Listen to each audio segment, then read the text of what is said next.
Siamo con Andrea Carniato, l'ideatore di questo torneo. Allora, innanzitutto, com'è nata quest'idea che va avanti felicemente da diversi anni? È nata per gioco 14 anni fa.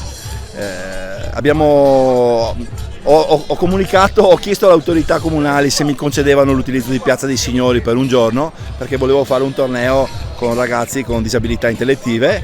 Il comune mi ha seguito e da lì è nato per gioco. 4 squadre il primo anno, ogni anno sono aumentate fino ad arrivare alle 37 di quest'anno con presenza di diverse nazioni straniere. Abbiamo presenti Stati Uniti, Belgio, Ungheria, Polonia, Finlandia, ma abbiamo anche Stati Uniti ancora come arbitri, Canada, Irlanda, Germania, Belgio, Finlandia, quindi direi un'internazionalità a 360 gradi.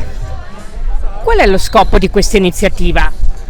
Lo scopo è consentire a questi ragazzi di poter far vedere quelle che sono le loro abilità, di far vedere attraverso l'inclusione cosa possono fare e di consentire anche alla società di poter far vedere loro cosa possono fare e non vederli per le disabilità ma per le loro capacità.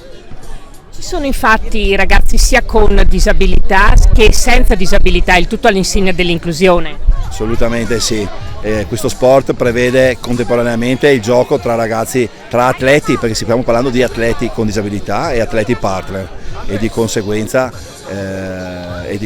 l'inclusione è la cosa che muove e governa questo sport, accompagnata soprattutto dal divertimento. Che cosa possiamo dire della tappa qui alla Ghirada di Treviso?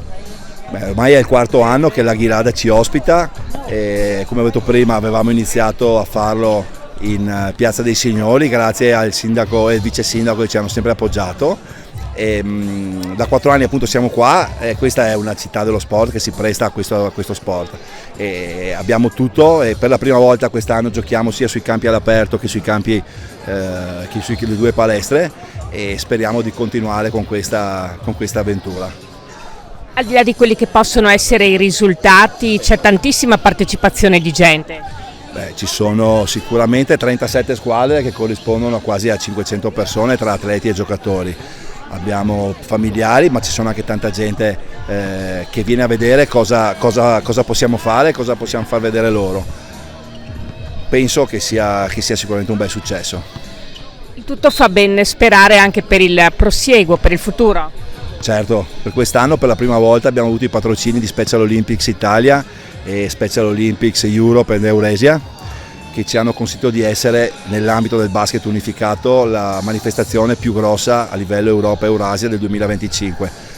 Special Olympics ha investito su di noi, vuole investire pesantemente su questo torneo e penso che ci siano delle possibilità perché il prossimo anno abbia ancora un incremento di squadre e anche magari di giorni di gioco.